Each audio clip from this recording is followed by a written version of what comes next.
मर्जी इनका प्रश्न है कि अभी कुछ दिन पहले इनके साथ एक ऐसी घटना घटी कि जिनसे ये आत्मा से अंदर से प्रेम करते थे, वो उन्होंने इसको उनको दर्द, विश्वासघात, कलंक दिया, जिससे मन टूट गया। कई बार ऐसा बहुत बढ़िया हुआ, हमारी बात समझ रहे हो? बहुत बढ़िया हुआ, क्योंकि झूठा संसार हमें अपने प्यार में फंसा के हमारा समय नष्ट कर रहा था। असलियत सामने आ गई, भगवान से प्यार करो। राधे राधे दोस्तों, एक भक्त श्री प्रेमानंद जी से कह रहा है कि जिसे मैं जान से ज्यादा प्यार किया उसी ने धोखा दिया। दोस्तों, ये भगवान की सबसे बड़ी कृपा है। अगर आप भगवतीय मार्ग पे हो तो भगवान की विशेष कृपा है, क्योंकि जो भगवान के मार्ग का अवलंबन लेता है उस पर भगवान विशेष कृपा करके उसका संसार छीन लेते हैं। ये तो हमारे संसार में ब्रह्मणा फैला रखी है बाबाओं ने या अन्य कथावाचकों ने कि जिस पे भगवान कृपा करते हैं उसकी नौकरी लग जाती है, या उसके बेटा नहीं हो तो बेटा हो जाता है। लेकिन जिस पे भगवान विशेष कृपा करते हैं, क्योंकि भगवान के हम सनातन अंश हैं, उनके पुत्र हैं, तो भगवान के उस आनंद से हम वंचित हैं और क्षणिक आनंद में अपना आनंद ढूंढ रहे हैं। तो इसलिए भगवान विशेष कृपा करके हमारे असली संबंध, मतलब हमारे अंशी से हमारा संबंध स्थापित हो, इसलिए नकली संबंधों में खटास पैदा होती है, उनकी बड़ी कृपा होती है।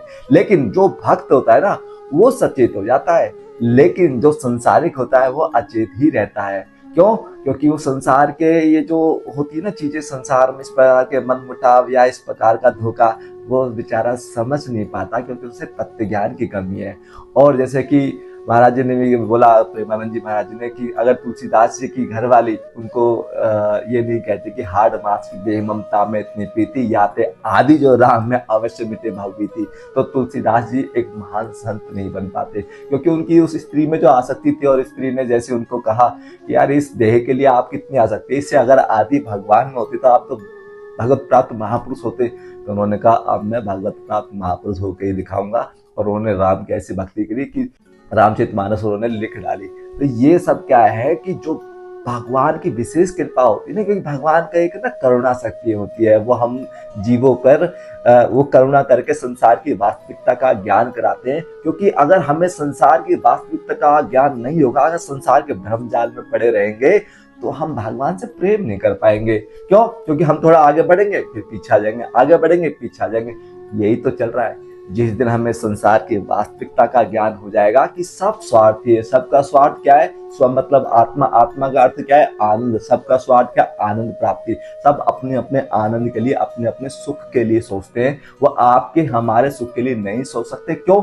जब तक उन्हें पूर्ण आनंद नहीं मिलेगा, कोई किसी दूसरे के सुख के लिए सोच नहीं सकता। तो संसार में जो जो अपने आनंद के लिए जो सोचते हैं, इसलिए तो संसार में टकराव होता है।